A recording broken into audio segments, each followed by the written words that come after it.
जिस सीट पे कांग्रेस लड़ रही है और जिस सीट पे आम आदमी पार्टी लड़ रही है, तो आम आदमी पार्टी के लोग कांग्रेस को वोट नहीं दिलवा रहे, वो भाजपा को वोट दिला रहे हैं। और जिस सीट पे कांग्रेस वोट लड़ रही है, मतलब यानी कि दोनों पक्ष अपने पक्ष के साथी को, यानी कि गठबंधन के साथी को सहयोग नहीं कर रहे हैं। Bhimrao Ambedkar, balm save DS4 एवं बहुजन समाज पार्टी के संस्थापक मान्यवर कांशीराम साहब, बहुजन समाज पार्टी की राष्ट्रीय अध्यक्षा, हमारी नेता, हमारी आदर्श आदरणीय बहन कुमारी मायावती जी को अपना आदर्श एवं नेता मानते हुए आज इस नुक्कड़ सभा में, चुनावी सभा में उपस्थित हमारे बीच में हमारे इस लोकसभा के प्रत्याशी भाई विजय बौद्ध जी,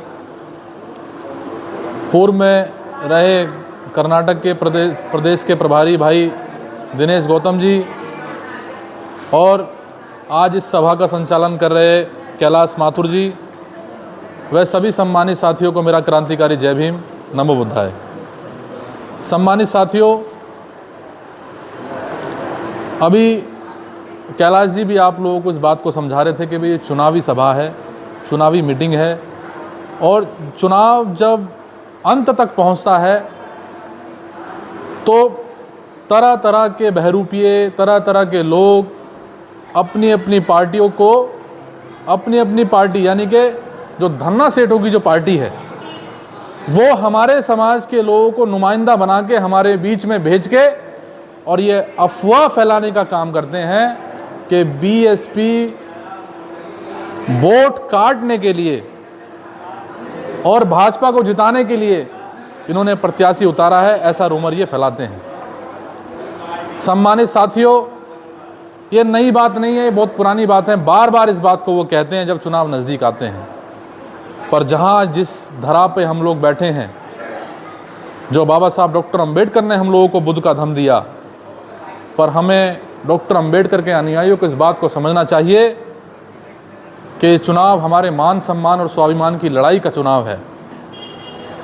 ये चुनाव उन लोगों का है जो हमसे यहाँ से 1000 किलोमीटर दूर जो शोषण झेलते हैं, जो अपमान झेलते हैं, उन लोगों को अधिकार दिलाने का चुनाव है। उनको एक समान अधिकार दिलाने का चुनाव है। उन लोगों को बराबर खड़ा करने का चुनाव है। यही आदमी जो आपकी लोकसभा में गठबंधन का प्रत्याशी बना हुआ है, ये पहले RSS का प्रोडक्ट था। उसने ये प्रूफ भी किया जब वो कमल का प्रत्याशी, भाजपा का प्रत्याशी बन के आपके बीच में आया। ऐसे लोग फिर उसके बाद कांग्रेस की झोली में चले गए, कांग्रेस के दामन में चले गए। जो आदमी बाबा साहब का नाम लेके अपने आप को बेच के आता हो तो समाज का क्या भला करेगा वो? क्या ये हम लोग तय कर सकते हैं कि वो टिक सकता है? यहाँ भी वो फिर से पलटी मार भी सकता है। ये ऐसे लोग अवसरवादी लोग होते हैं, इनको समाज से कोई लेना देना नहीं होता। इसलिए बहन जी कहती हैं कि ये बहुजन समाज पार्टी राजनीतिक प्लेटफॉर्म बाद में है, ये व्यवस्था परिवर्तन करने का रास्ता है, मान सम्मान की लड़ाई लड़ने का रास्ता है। इसलिए बाबा साहब डॉक्टर अंबेडकर ने कहा था, क्योंकि उस समय कांग्रेस का उन्होंने शोषण देखा हमारे समाज का, तो बाबा साहब ने कहा था कि कांग्रेस के 4 आने के सदस्य मत बनना। कांग्रेस एक जलता हुआ घर है, उसके सदस्य बनोगे तो जल जाओगे, हमारा समाज जल जाएगा। तो सम्मानित साथियों, इस बात को हमें समझना चाहिए। आज नीले पटके पहन के कांग्रेस के लोग हमारे बीच में आ रहे हैं। कुछ नीले पटके पहन के वो लोग आ रहे हैं जो जोर से बोलते हैं जय भीम। तो अब तो ये लोगों में कंपटीशन हो गया, जो जोर से बोलेगा वो उतना ही जोर से बिकेगा भी। तो इन बहरूपियों का ध्यान रखना है। सम्मानित साथियों, ये सम्मान की लड़ाई है। इसमें हम लोगों को सिर्फ इतनी गिनती करानी है कि हमारा समाज जो डॉक्टर अंबेडकर को मानता है, जो हमारा समाज भगवान बुद्ध के अष्टांगिक मार्ग, पंचशीलों का पालन करने वाला और भगवान बुद्ध के रास्ते पर चलने वाला जो हमारा समाज है, ये अपनी गिनती कराने का काम करेगा कि हमारा समाज जागरूक है। हमारा समाज आज भी मान सम्मान की लड़ाई लड़ रहा है। तो सम्मानित साथियों, इस बात को मैं इसलिए बोल रहा हूं कि समाज, ये चुनाव को आप ऐसा ना समझें ये चुनाव हार जीत का चुनाव है। इस चुनाव को ऐसा समझें कि ये विजय बौद्ध नहीं लड़ रहे। इस चुनाव को हम एक एक कार्यकर्ता, एक एक मोहल्ले में गली में रहने वाला व्यक्ति, एक छोटा कार्यकर्ता, चाहे वो बूथ का हो, चाहे वो विधानसभा का हो, चाहे वो जिले का हो, वो इस चुनाव को लड़ रहा है। सम्मानित साथियों, अभी कन्हैया अपनी स्पीच में इस बात को बोल रहा था कि जब मैं खजूरी जाता हूँ, जब मैं उस्मानपुर जाता हूँ, तब मैं गोकुलपुरी जाता हूँ, जब मैं सीलमपुर जाता हूँ, तो मैं इस बात को देखता हूँ कि सड़कों का खस्ता हाल है।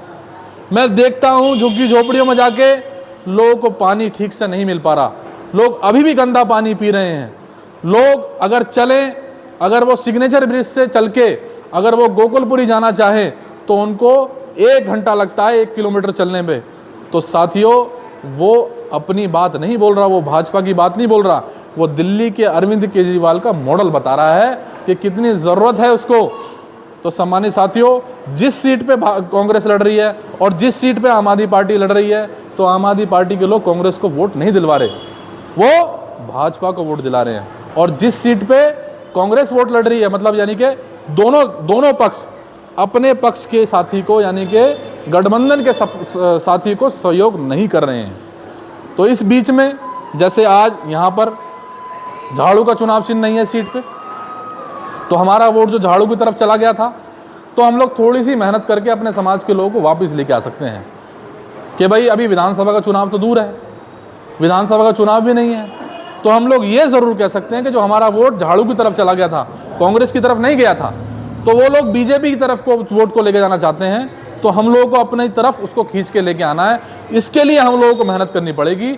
अगर अंबेडकरवाद को सही में अगर बढ़ाना चाहते हैं तो ये मत सोचो कि 2 घंटे में आग बुझ जाएगी। 5000 साल की गुलामी, महापुरुषों का त्याग, हमारे महापुरुषों का बलिदान और हमारे पूर्वजों का अपमान इसी चुनाव में छिपा हुआ है। सम्मानित साथियों, अगर इसको वाकई में इस सम्मान को बदलना चाहते हैं तो 2 घंटे नहीं, पूरा दिन आप लोग लग के इस लड़ाई को लड़ें और सिर्फ हाथी चुनाव चिन्ह पे वोट डालने की अपील लोगों से करें। और इस बात को जरूर देखें, जो नीला पटका पहन के आपके बीच में आए और नीली टोपी पहन के आपके बीच में आए, एक बार हाथी छाप जरूर देख लेना कि पटके में है या नहीं। टोपी में हाथी छाप जरूर देख लेना कि उसमें हाथी है या नहीं, नीले टोपी में, नीले पटके में। कभी आप लोग अंबेडकर के नाम पे, डॉक्टर अंबेडकर और जय भीम के नाम पे जो है बहते हुए चले जाओ। तो सम्मानित साथियों, मेरा यह निवेदन था आप लोगों से। विजय भाई आपके बीच में प्रत्याशी के रूप में आए हैं, ये समाज में लगभग 30 वर्षों से काम कर रहे हैं और हर सामाजिक, धार्मिक, हर प्लेटफॉर्म पे इन्होंने काम किया है, पॉलिटिकल प्लेटफॉर्म पे काम किया है। तो ऐसे लोग अगर संसद में जाएंगे तो आपकी आवाज़ को बुलंद करेंगे, आपकी आवाज़ को उठाने का काम करेंगे। ऐसे दलालों से बचते हुए भाई विजय बौद्ध को जिताने का काम करें। इन्हीं चंद शब्दों के साथ अपनी वाणी को विराम देता हूँ। जय भीम, जय भारत।